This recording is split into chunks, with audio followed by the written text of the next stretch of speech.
Good afternoon, everybody. Thank you for being here on short notice. I'm here today to make an announcement regarding the future of our outstanding Seattle Police Department, that Chief Adrian Diaz will be stepping aside to work on special assignments, and Chief Rahr will serve as interim police chief starting tomorrow. And I'd like to elaborate on the thought that went into this and sort of the process that went into this. And I want to start off by talking about Chief Diaz and the leadership that he's demonstrated to the city of Seattle. Under Chief Diaz's leadership, our police service has met all but 2 of the federal consent decree provisions, and progress on the remaining 2, discipline, accountability, and crowd management, is progressing well. Together, we've launched a dual dispatch pilot with the new care department that I think many of you have followed. We've signed a new contract with the Seattle Police Officers Union and implemented a new recruitment and retention path. I'll rattle a few statistics that demonstrates Chief Diaz's leadership. Right now, homicide year over year is down 44%. Total reported crime is down 5%.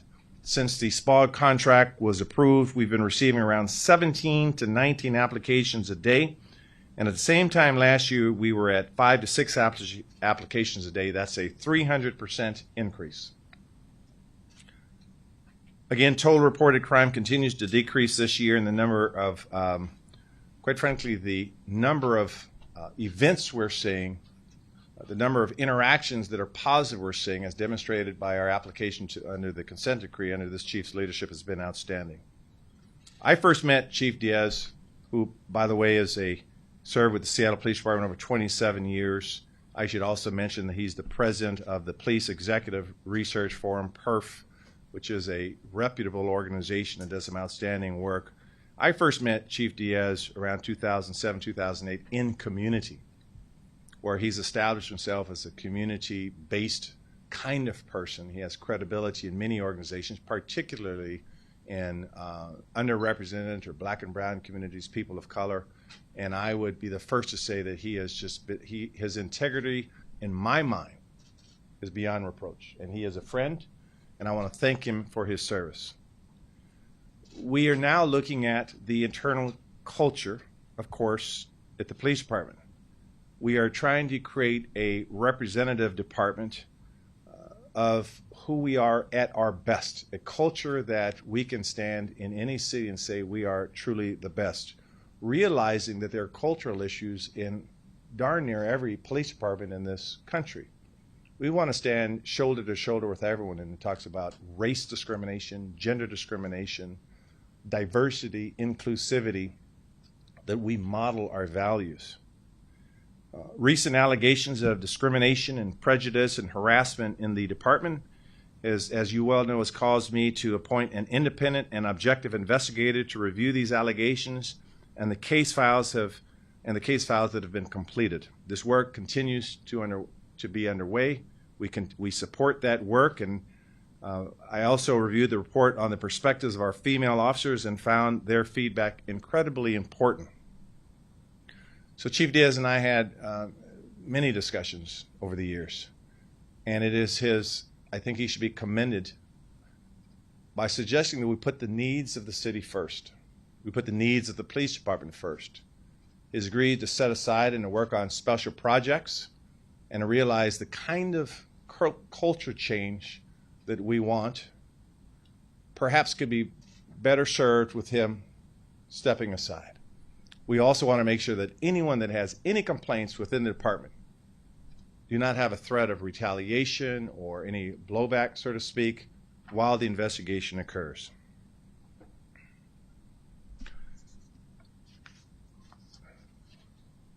I want to personally, again, thank Chief Diaz for his service and for his continued dedication to the city of Seattle. And I look forward to continuing working with him in the police department in that regard. Sue Rahr is uniquely qualified right now to step into this position. She'll be, in my opinion, as mayor, an outstanding leader for our police department, focused on strengthening recruitment, advancing institutional culture change, and most importantly, working to create safety for all of our neighbors. In my conversation with Chief Diaz, somewhat of a personal nature, I just talked about the amount of litigation. It has to be somewhat distracting. He's a human being, and a good human being at that. And so the question in terms of, can you continue to evaluate or practice the type of excellence that we demand in this city while addressing the allegations? Going back to Sue Rahr, she has a history of leadership in modern policing, in culture change, in recruitment. As you well know, she served as King County Sheriff, the Executive Director of the Washington State Criminal Justice Training Commission, and a member of President Obama's Task Force on 21st Century Policing. She is an expert in recruiting, in national best practices in modern policing, and in public safety strategies rooted in a commitment to keeping all people safe. We should be honored that Chief Rahr has agreed to step up and serve the great people of Seattle. She's also a subject matter expert or advisor to the 30 by 30 initiative, which I think many of you know is a national effort to see women comprise 30% of police recruits by the year 2030. Her insight and leadership in this area will be critical as we work to recruit more women officers and ensure the department reflects our values as a city. Simply put, she's the right person at the right moment to lead SPD into its next chapter. And we are grateful that she put retirement on pause to help our city, help our department, help all of you listening to me right now. You will hear from Chief Diaz in a minute and Chief Rahr in a minute, but let me also make one thing clear. We will immediately commence a national search for the next permanent police chief. Chief Rahr has made it clear to me that she will not be a candidate for the permanent appointment. She will work with former Chief Kathleen O'Toole that we are in consultation with to help identify a list of qualified semi-finalist candidates. Let me also say this, that culture change is very hard. I am intentionally looking outside of the department to perhaps tap some of the talent in other cities, people with lived experience that may help us change culture. I'm very proud of our Seattle Police Department. Let me make that clear. When you look at the use of force numbers, you look at what's going on with limited resources, they make me proud as a mayor. So we will commence a national search for a next permanent chief of police. The interim chief, Chief Rahr, would not apply for that position. And I feel very confident that we will have a chief that can help us change the culture and create the police department that we all could be so very, very proud of. And with that, I'm going to ask Chief Diaz to say a few words, and then Chief Rahr, and then I'll be more than happy to answer some questions. Chief Diaz, you have the floor, sir. Okay. Good afternoon, everybody. When I took on the role as Chief of Police over 4 years ago, I knew it would come with many challenges. The city was at a peak of a racial reckoning with protests and riots daily.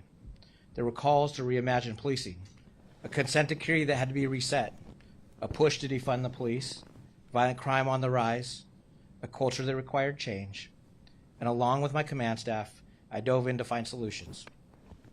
In 4 years, we got back on track with the consent decree. I created Before the Badge, a nationally recognized program. I implemented a system to assess bias policing. I revamped our early intervention system, and I invested in officer wellness. Implemented an extensive plan for race and social justice. We reinvented crowd management, and we have nearly eliminated serious use of forces. Violent crime is down. Officer complaints are down significantly. and we're taking more guns off the street than ever before. We've recovered a number of drugs, and we've saved countless lives. We did this all with the help of creating a third public safety department as well. I've accomplished so much in the 4 years as chief, but there's more work to be done. I pass that challenge along to my predecessor, and I will continue to support the city as I transition to this new role. I want to thank the men and women of the Seattle Police Department for their hard work and the community that has supported us through every challenge. Thank you. Well done, Chief.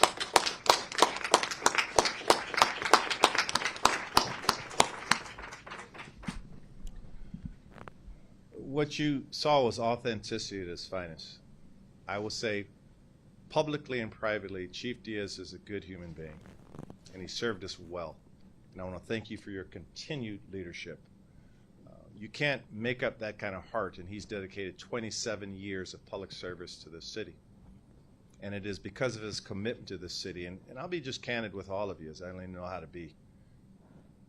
He gets calls all the time to lead up other departments. He's committed to this city. And so I want to publicly thank you for your strong leadership, for your continued support.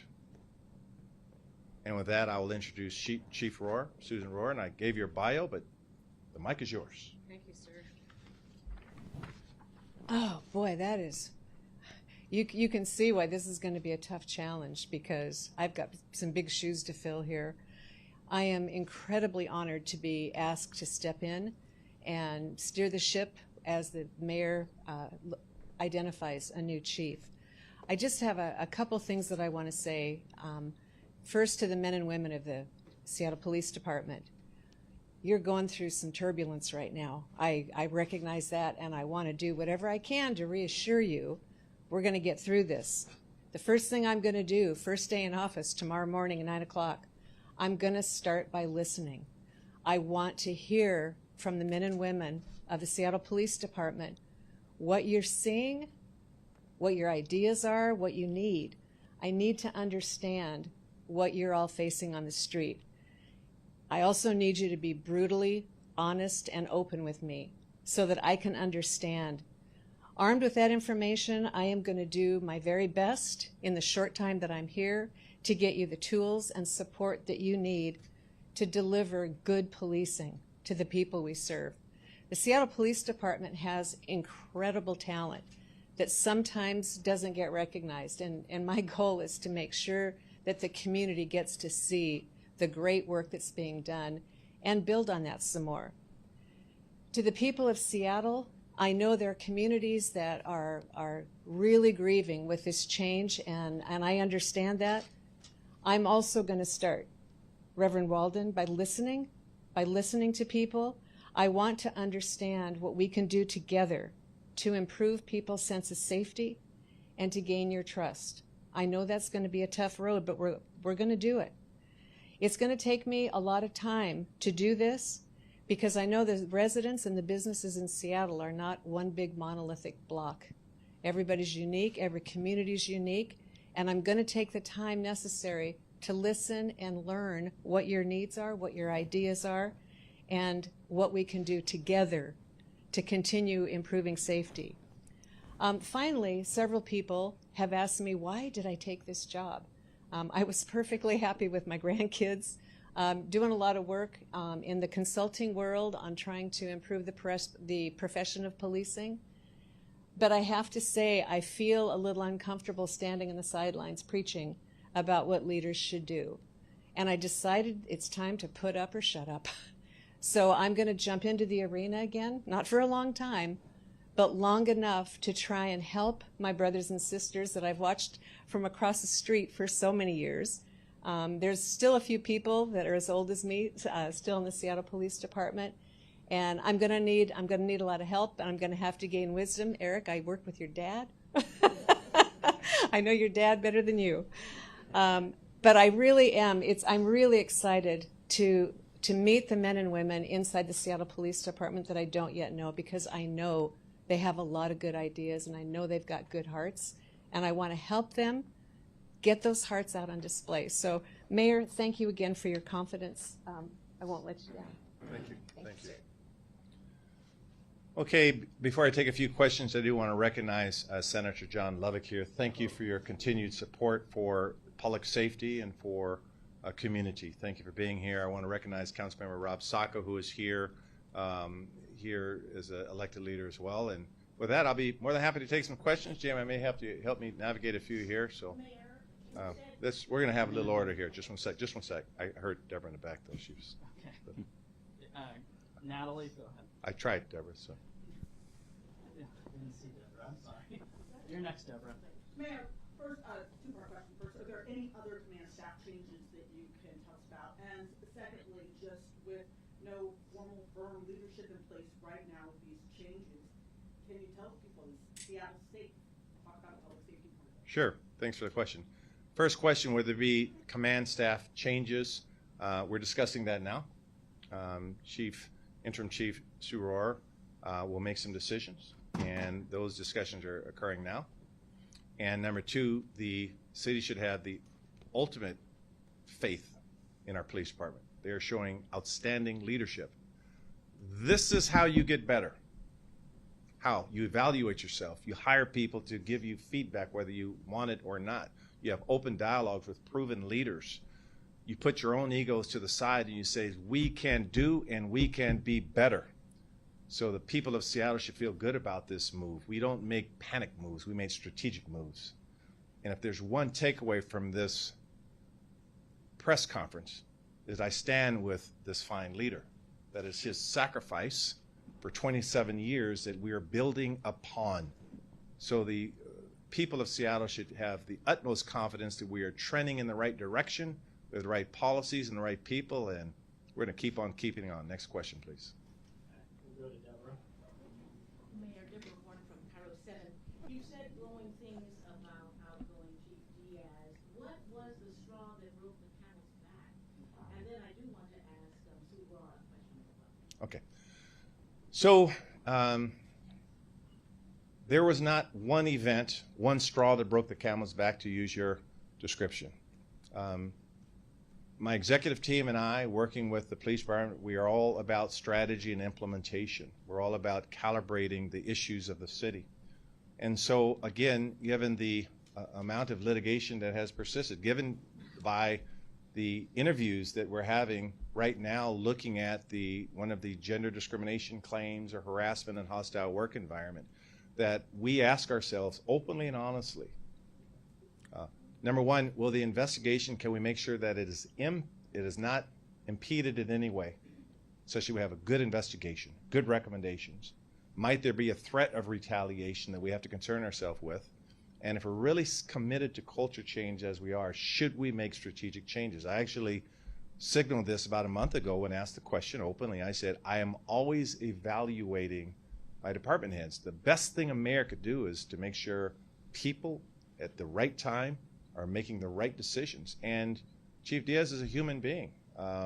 Certainly every time someone files a complaint against his department, it affects his ability to make some of the decisions. And so this is a collaborative process, but there was not one event that triggered anything. I want to make that very clear. So I will not comment on any litigation. I think that's an unwise move by any stretch of the imagination. There's a process for that. It's called due process for a reason. And so we'll let the litigation and the claims play out with an impartial trier fact looking at these issues. Go ahead. Okay, we'll go to Ashley and then I'll come over to this side. Mayor, given the number of lawsuits that came from former internal candidates for the job, are you putting a full stop on no internal candidates applying for the top position, or are you going to consider anyone from? Good question, Ashley. I'll repeat it just so. Really, the questions I understand it is, as we conduct a national search, am I putting a full stop on internal candidates and strictly looking at external candidates? And the answer is no, I'm not putting full stops on anyone to apply. If you believe you are qualified to apply, I use the term standard of excellence a lot in some of my speeches. If you believe you bring the standard of excellence that we want to see here in Seattle, you should apply. I did make it very clear that the kind of culture change that I'm looking at, one has to question whether that can come from an internal candidate. I'm just going to be candid with you. The city is no stranger to this. You could look at former Chief Gil Kurlikowski, who came from the outside. You could look at former Chief Kathleen O'Toole, who came from the outside. There has been a history in our city where to create the kind of change that we want, we have gone external. So I'm being open and candid there, and we'll see what candidates we get. I have a feeling this is going to be a long day. Okay. Go ahead. Two quick questions. I heard that John O'Neill and Eric Martin were clearing out their desks today. Can you comment on whether they are out or changing positions? And then can you explain what special projects means? Sure. I think everyone heard the question. Good? No? Erica heard rumors about Assistant Chiefs, Deputy Chief Barton and Assistant Chief O'Neill, John O'Neill, whether they're on administrative leave or whether they're going to be in their positions, and the second part was what is special projects? What does special projects mean? Very good. Okay. Very good. And will Chief Diaz change his salary? So let me take the second half first, since my brain works that way. Those details on salary and what special projects are being discussed right now, we'll have better clarity on that. That's a decision that we'll work out with the interim chief. I've made it very clear to the interim chief that we have 27 years of a strong police officer and chief here, and we want to be able to use that in some areas of concern, but we'll work those details out. With respect to the assistant chief status and deputy chief status, I'm not really positioned today to talk about their situations. First of all, that will be addressed by the new chief. And I want to make it clear, implicit in your question. We're asking her to run the department. There's no asterisks, parentheses or asterisks by Chief Rahr. She is a proven national expert in this space. So we are confident that she will look at the issues, the personnel issues, the allegations, and make strategic decisions, and I trust her discretion there, so I'm not in a position to say how that's going to play out today. Chris? Mayor? Yes, Chris. You have obviously several active investigations into the police department, and you now have an interim chief. How do you possibly tell recruits to come to Seattle? Yeah. Well, we are. I want to repeat those numbers right now, because I know how you just like printing my sound bites. Print these numbers. There are applications, around 17, 19 applications a day compared to 5 or 6 last year. And so to answer your question directly, Chris, we have a wonderful police department. That's how we recruit. We are on the cutting edge. We pay a competitive salary. We believe in social justice. We believe in community-based policing. We have a city-wide body of employees that embrace the values we believe in. And Seattle is a great city. Ignore the rain you see today, Chris. Okay? We're going to get a good weekend this weekend, and we have a marvelous hand that we're dealt as a city. So I ask police officers, be part of the solution. We're recruiting constantly. I recruit every time I see someone that might have an inkling toward public safety. If you look at many cities, they struggle with strong leadership at the top. As I said in my earlier remarks, Chief Diaz gets calls all the time. He's nationally respected as a police chief. So we tell recruits, come help us improve the city, be part of the solution, and I feel very optimistic our recruiting numbers will continue to trend the way they are. Oh, please, yes. So I'm going to try and live up to that title of national expert on recruiting here. I had 9 years at the police academy, and I spent a lot of time talking to new recruits coming in the door.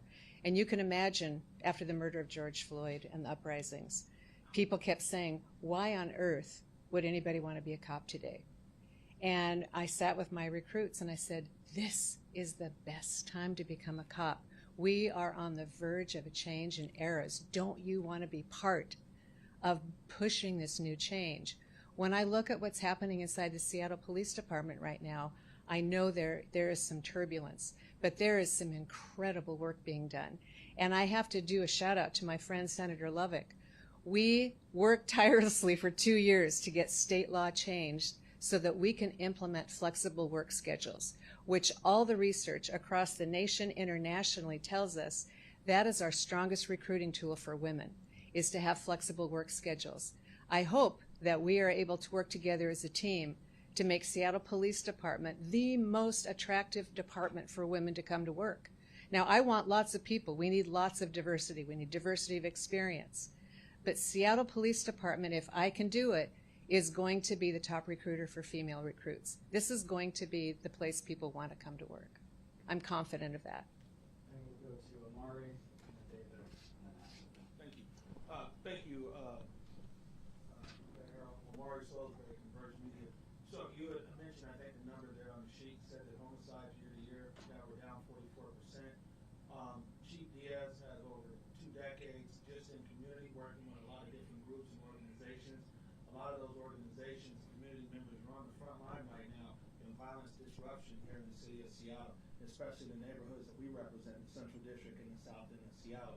We know that a lot of these organizations, members, community leaders, and everything else are being intentional in trying to fight back. And that's not the only reason why numbers are down, but it's a very important reason. What consideration are you taking in this transfer here into Interim Chief Rahr to keep these community connections in place that are very critical in driving down the homicide and violent crime rate in our city, and specifically the Central District and the South End? And Interim Chief Rahr, my question for you is, these relationships are there. What is your plan now, coming in new as an insider, outsider, insider, to be able to gain the trust that it's just not transferable from Chief Diaz to yourself? What are your plans coming into our community? So I'll take a first stab at that, Omar. Thank you for the question. It's a critical question, and I want to concede and agree with your conclusion implicit in your question. That is, they are community-based organizations that are coming from geography, coming from homes, coming from families, coming from communities, many of whom have been traumatized, have experienced violence, helping us address the issue of violence. They are valuable partners. That's embedded in everything that we do. It does not center around one person, by the way, although you have been a remarkable leader in this space. It cannot center around one person. It has to be embedded in everything that we do. So we remain committed to this approach. It's a smart approach. It's an effective approach. And I know specifically the people doing this work, and I am incredibly impressed by their, not only their heart, but their actual actions, what they're out doing. We know near Rainier Beach, for example, that some of them put their own lives in harm's way in trying to be violence interrupters, experience violence by themselves around the Safeway at Rainier Beach. So we feel confident that this great work will continue. Chief Rahr, if you'd like to say anything in that regard. Sir, I appreciate you bringing that up, because you're absolutely right. The Seattle Police Department cannot drive the crime rate down by itself. We cannot do that without partnering with the community. I'm extremely grateful that there's already groups in place, there's leaders in place. I've read in the newspaper about the work you've done, the sacrifices that your teams have made, and I am very anxious to sit down with you and make concrete plans about how do we continue this relationship and can we increase it. I was the gang unit commander in King County a long time ago when gangs were first becoming a problem, and one of the things that I learned firsthand is we cannot do this without the community and people who are inside of the community telling us what's going on, telling us what we need to know. We can't do it without you. So 100%, we're going to continue to work with you. I appreciate the work you've already done, and I hope we can continue going forward. Okay, before I take another question, council members, I see 2 council members. Would you guys be so kind as to come on up here? Councilmember Wu, Councilmember Saka, come on up here so you're not standing in the back in the cheap seats. All right. There you go. That's our one Seattle at its finest right there. Thank you for attending this press conference, both of you. Jamie? Yep, David. Mayor, why not let the investigation run its course before making this decision? Yeah. And you know, I know that in this last certain round of searches, it was sort of difficult to get qualified applicants for people that we felt comfortable leading. Seattle Police Department was going to be different this time. Okay. I hope everyone heard the question, so I'll answer the question and sort of repeat it. So why not let the investigation that MFR are conducting before we make such a change? As an experienced attorney, playing a role in many investigations and through a discovery process, you do not need it to be complete before you reach certain conclusions. We have talked to the investigator about preliminarily on, well, how's it going, that kind of conversation. We concluded as an executive team, and I don't make these decisions in a vacuum, we decided as an executive team, if our goal is to achieve a standard of excellence in police, in safety, and changing culture, what makes sense right now? We do not need to wait for the termination of an investigation. We do not need to evaluate that. And if we do it right, and by that I mean making sure that Chief Diaz is afforded his due process, he comes with a lot of community support that he has earned. I want to make that clear. Support that he has earned inside the department and outside the department. That we do not need the completion of a full investigation to reach the conclusion that we're about trying to move forward, and I have a sense of urgency in creating the safe city that I demand we have. That's why we didn't wait. Second part of the question I forgot. You're going to have to help me out again. Seattle's ability to attract Oh, okay. Thank you. Well, I would disagree with your premise. I think with the last search we had 3 outstanding candidates, and I signaled, I encouraged Chief Diaz to apply. Some people might have read that in the recruiting world as, well, I'm not going to apply against a strong, effective internal candidate. So, you know, the recruiting world is not rocket science. People, the first thing people want to know is, it is truly an open, transparent process, and do I have a shot? And they do. So I'm very confident using our ability to network, and again, I think I mentioned in my opening remarks that former Chief Kathleen O'Toole will help us as well. And to be candid with you, I talk to mayors across the country all the time. And so, believe it or not, people love Seattle. People would like to come here to this great city.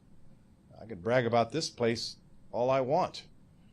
So we feel very confident we're going to get a top-notch candidate. And I look forward to it. So just a few weeks ago, Mayor, you said that you wanted to allow for due process, and now we're... I'm sorry. I said... Just a few weeks ago, you said that you wanted to allow for due process, for the investigation to go through, and now we're all hearing almost overnight that, you know, Chief Diaz is stepping down. So what changed?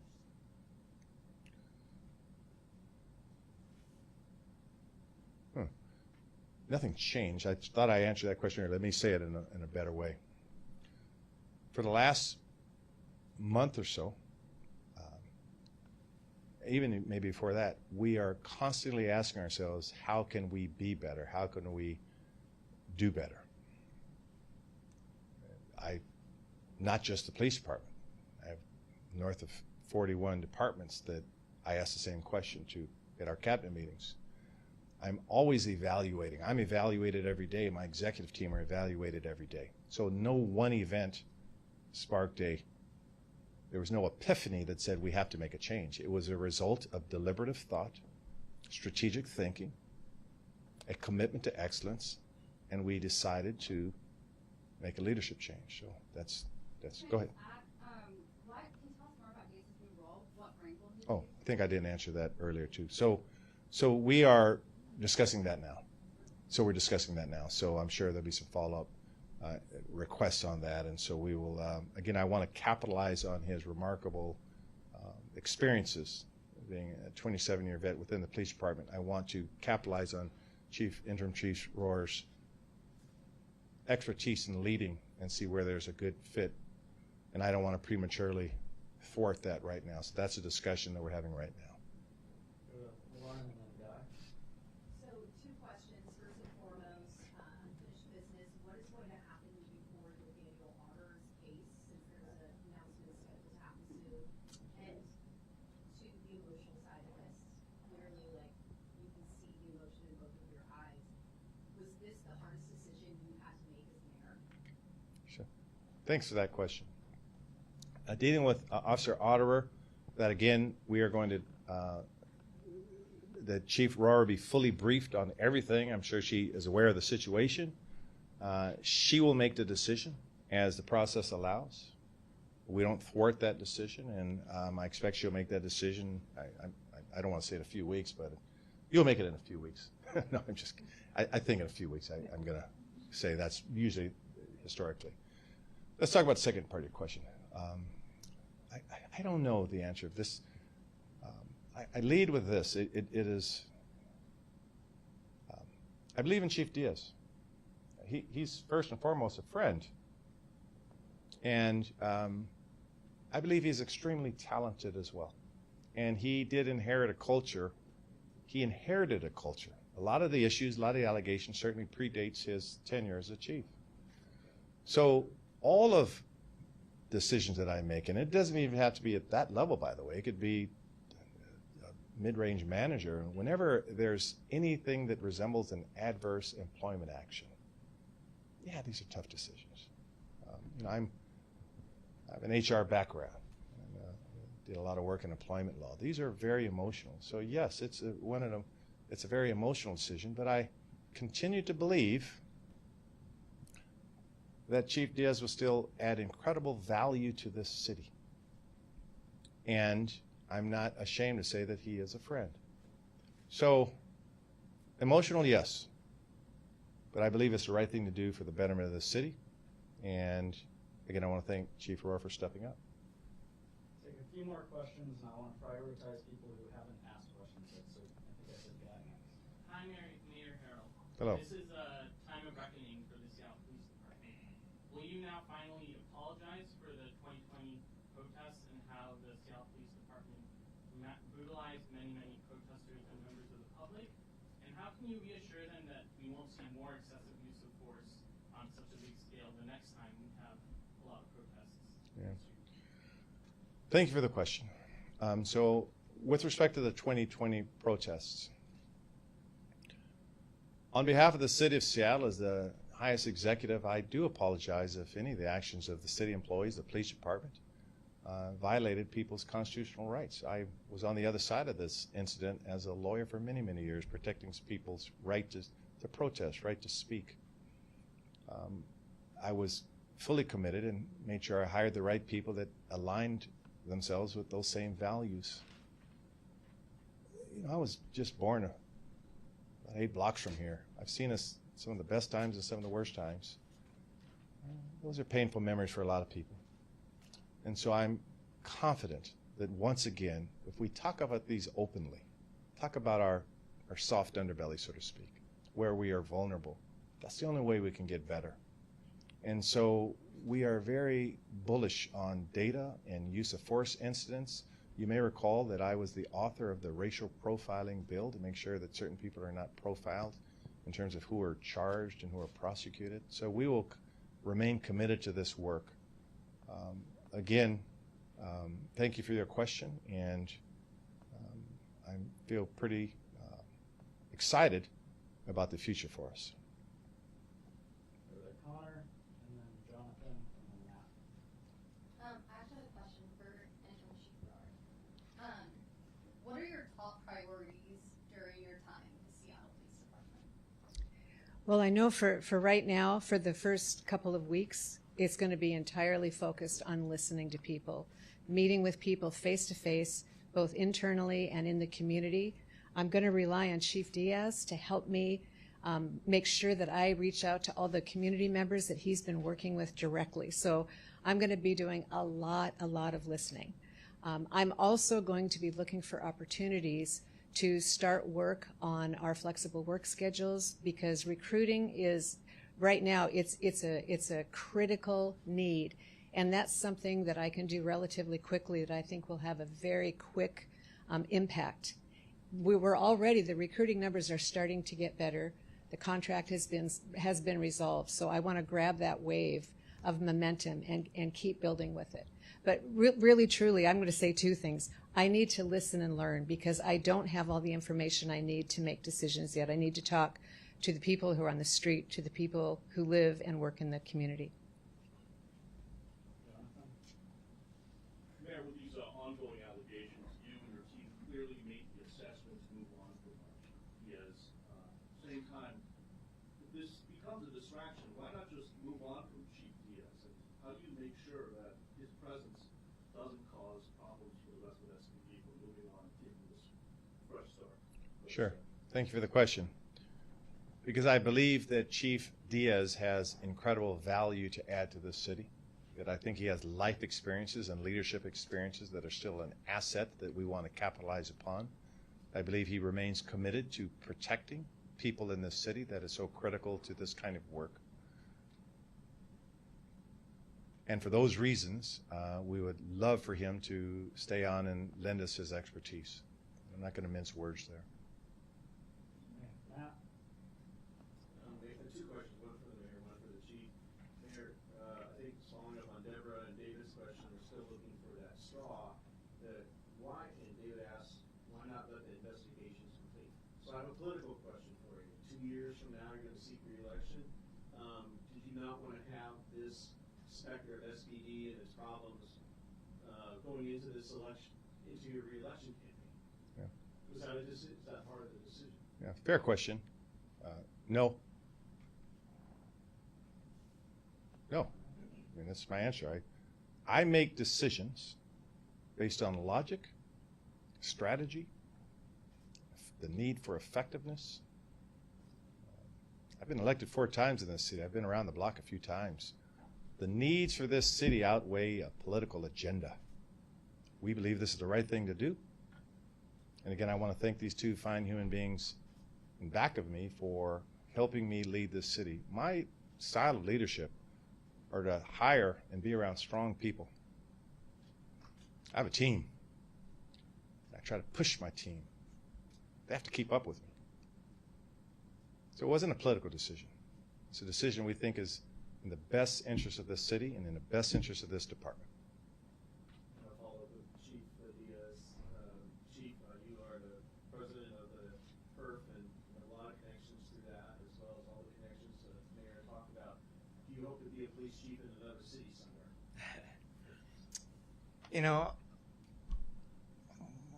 Right now I think it's just taking a little bit of time for myself. I've had some medical issues as well that I've had some bouts with some lung issues that have gone on for over a year because I think I work too much.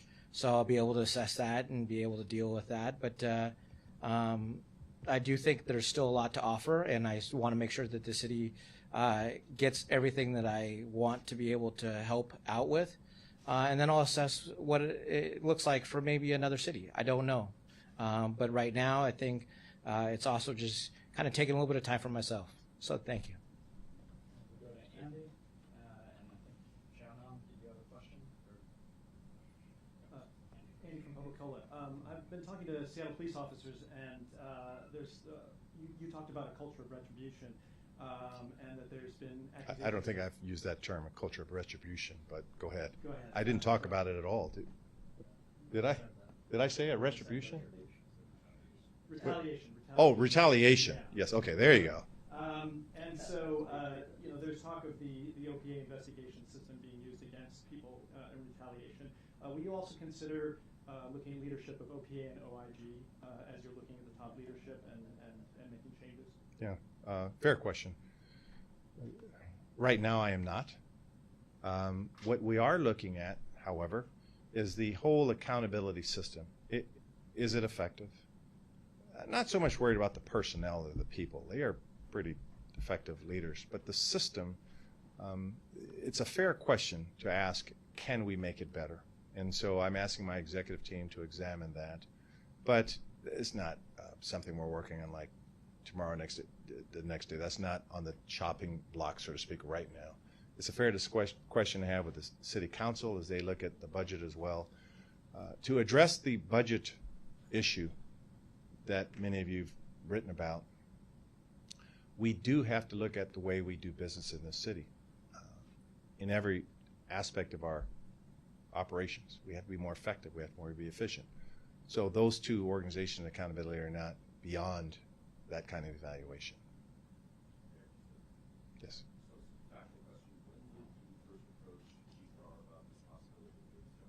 Yeah. When did we first approach Sure. So let me lead up to the direct answer. Within the last month or so, our executive team were looking at, as I tried to describe earlier, how should we handle this to be the most to create the most effective department that we can. I believe there were discussions with Chief Rahr maybe a week or so ago about that as a possibility, and we put that in our think tank, and we were ecstatic that someone of her caliber would be interested in serving the city of Seattle, and we continued the discussions for the last week. Will be the last question. Do they have a timeline of finding the next permanent chief?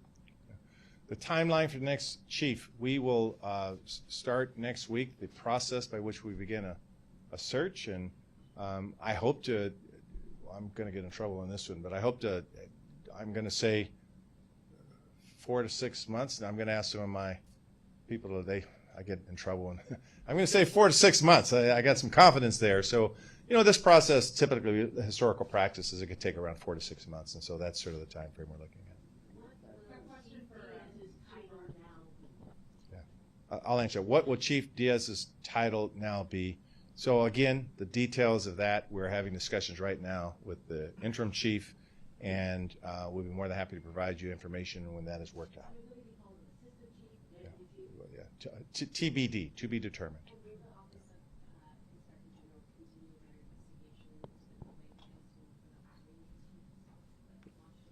Yeah.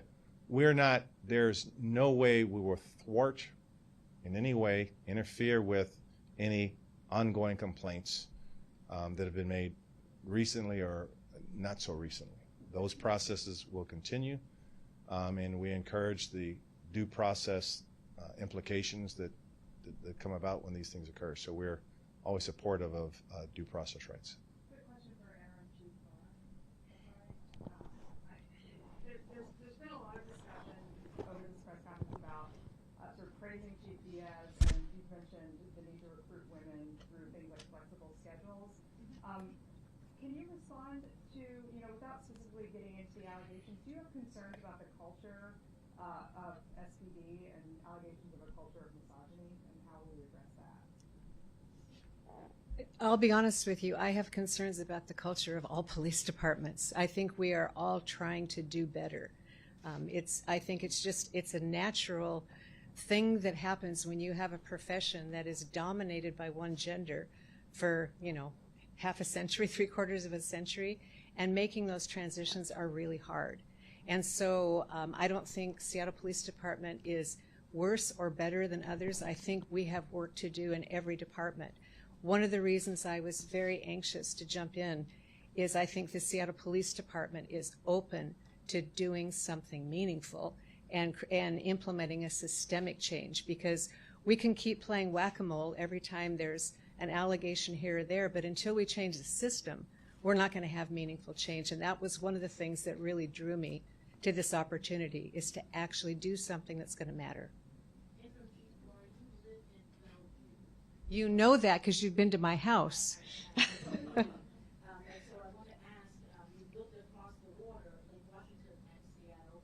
Is it important, Mayor, that the chief of police, the person who takes the job permanently, lives in the city of Seattle? It would be ideal, but I believe there's legal restrictions on requiring a person to live in a certain jurisdictions, or showing somehow a prejudice towards someone based on their residence. I believe through HR law in practice you cannot require that, but it certainly would be ideal for them to know the people of this city, the culture of this city, and to certainly be a resident. I'll take some more questions. I'm just getting warmed up, so I'm good. Keep going. Keep going. Interim Chief Rahr. I'm going to take over again the sign of tradition. No more jumping in.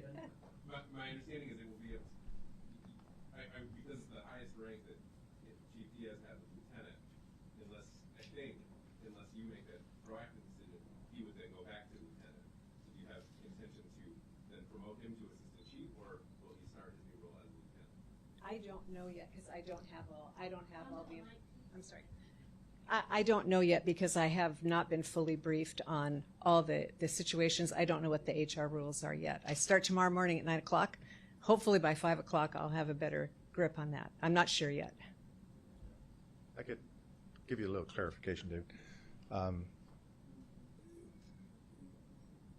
Any chief, by process, by law, has a right to revert back to their last position, which in this case would be lieutenant.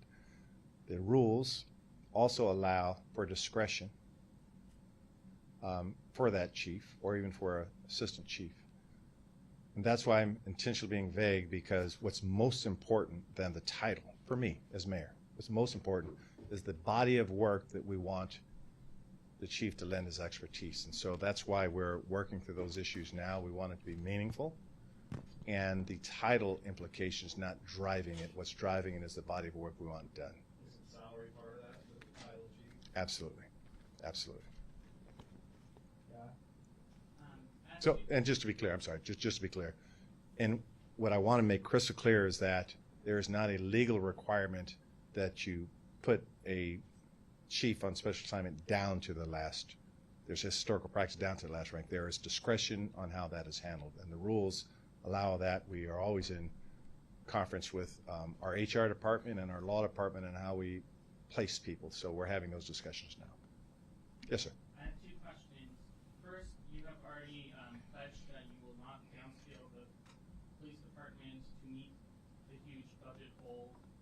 Are you concerned about the optics of disproportionately investing in police when programs of the Equitable Development Initiative are their funding is being proposed to be frozen, and funding to communities of color is being threatened?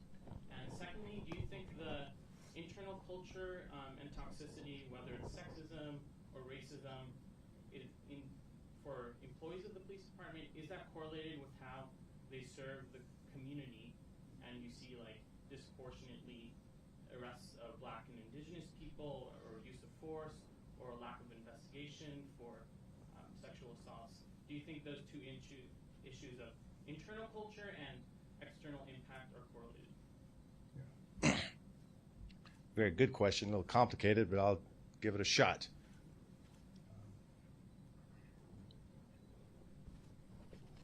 So, as mayor, we calibrate on the first part of your question, we calibrate the need for effective, strong public safety through a police department, through other means as well, community-based organizations that this young man talked about, Omari Salisbury. So I agree with the premise that just having an abundance of police officers is not the effective way to achieve effective public safety. Having lived in 98118 and 98144 most of my life, I understand that we don't, and looking at the country of over-policing in certain areas and unuse of force, that we are always cognizant of the fact that we do not want to harm the people we're trying to protect. My commitment to public safety is because the fact of the matter is that many Black and brown people, many underrepresented people, live in unsafe conditions. I'm committed to making sure these communities are safe, and that's why I passed laws such as the racial profiling law. So we are confident that we calibrate the needs to protect the community and not over-police the community in everything that we do. Second part of your question, I think you're right that in order for the police department to be the police department that I vision, that my executive team are working hard, that the department is working hard to do, the change has to come from within as well. Quite candidly, when I took the reins of leadership, I had to do a lot of external focus. In some of our unhoused populations, there was a proliferation of violence. We had to go right into external mode. But I believe the level of excellence that I talk about cannot be achieved unless I look the officers in the eyes, command staff in the eyes, and say, can we do better? What does it take? So this internal focus, yes, is critical toward the external work that needs to be done. And therein lies the opportunity we have under Chief Rahr, and so I'm excited about doing that work. There was a question in the way back. Just a logistical question, you might have answered this already, but whose idea was it for Chief Diaz? Whose idea was it to bring to Chief Justice? So I make decisions with my executive team. It wasn't, and we discussed this with Chief Diaz. So I would say it was a collaborative effort with the chief and my executive team. When did you approach the chief? So I'm going to, it looks as though now we're just getting into some of the specifics about the communication, and I don't know how relevant that is. So when did I approach the chief? I approached the chief about 2.5 years ago and asked him to stick on and be my chief. That's when I approached him. And so we have ongoing discussions.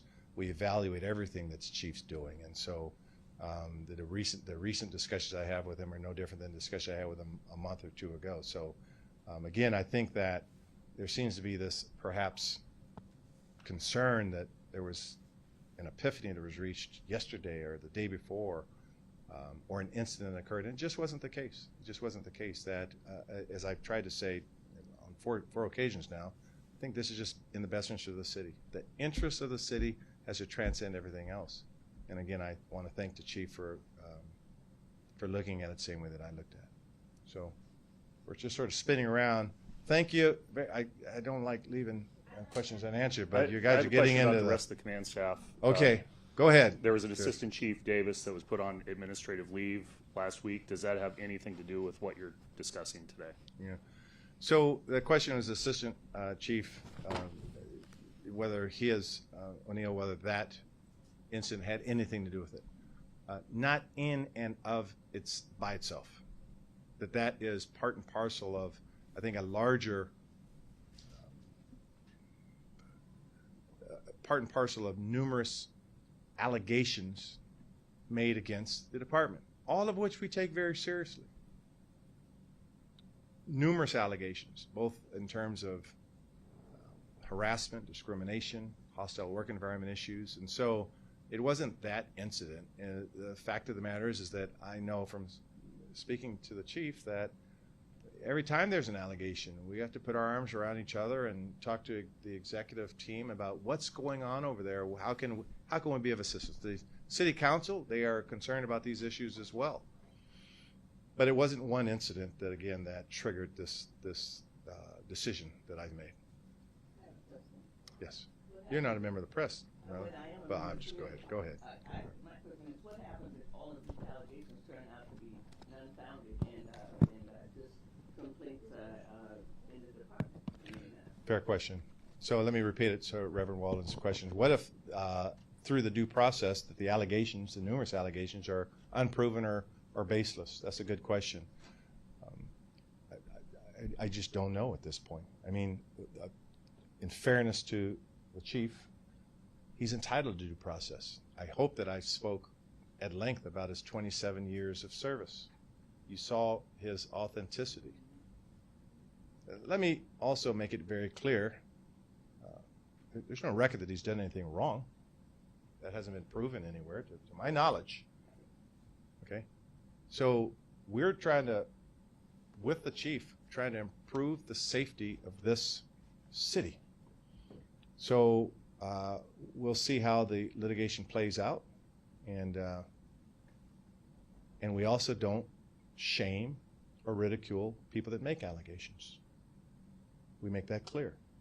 And one of the factors that we weighed into is whether, as allegations unfold, whether we are keeping the chief in a position where people could have a fear of retaliation.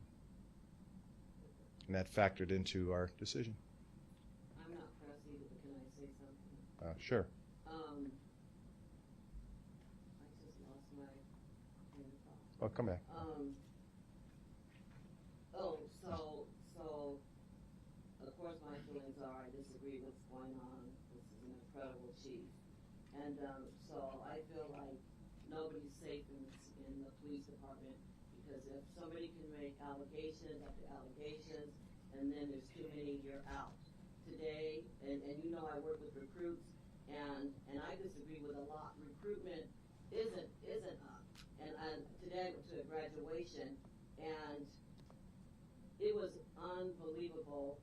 The chiefs and everybody came up to me saying they backed this chief. They're shocked at him.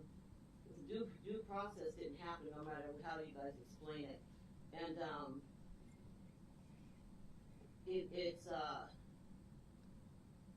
it's wrong that he's getting the brunt of it. And I even have dealt with a lot of recruits that have even graduated and been on the streets that have left the department that are so unhappy and it has nothing to do with him. So many. I have 40-some text messages and phone calls. My phone is blown up. I don't want to talk to anybody. They're upset. They want to know what they're going to do. I'm shocked, Bruce. I'm just shocked. Due process didn't happen. He has been made guilty, and no matter what happens, and I know for a fact that he's going to be proven innocent, and a lot of other people are. It's a little too late. You know, I'm not the chief, but I would say the hell with all of this, and I would be out of there, and I would have the biggest lawsuit ever. This is wrong. Nobody is safe in the Seattle Police Department. Nobody. Who's going to want to come here? Who? I don't think anybody that really cares. I think they're going to want the title. But this is setting us back so far. First, because I've known you since I was 13, you can call me Bruce. Let's get that out of the way. I respect your opinion. I know you're passionate about this city. You were 13 and I was 12. Okay, all right. I respect your opinion, and I did call you earlier today, as a matter of fact. I don't know if you got No, I didn't get it. Yeah, just to have a conversation with you. That there are community members, like Ms. Beach, that believe in the chief. Because he, as I said earlier, he earned it. And the process continues on the allegations, the numerous allegations. And so I respect your opinion. But is everybody not safe in the department? I mean, if there's allegations made on somebody over and over, are they out without being able to defend themselves? Yeah. I mean, I work in the department, and am I at risk for retaliation also for even speaking out? Yeah. Well, one of the reasons why we actually made the move to make sure that people making claims don't fear retaliation. But it's sort of a rhetorical question. I believe that, again, as a lawyer, I believe in due process. And so I don't believe people are guilty just by allegations, but I have to respect the process. So I'll just sort of leave it there. Okay, we've got to wrap it up now. Okay. No, we got to go. Okay. Yeah. Thank you very much for covering the story. Thank you very much.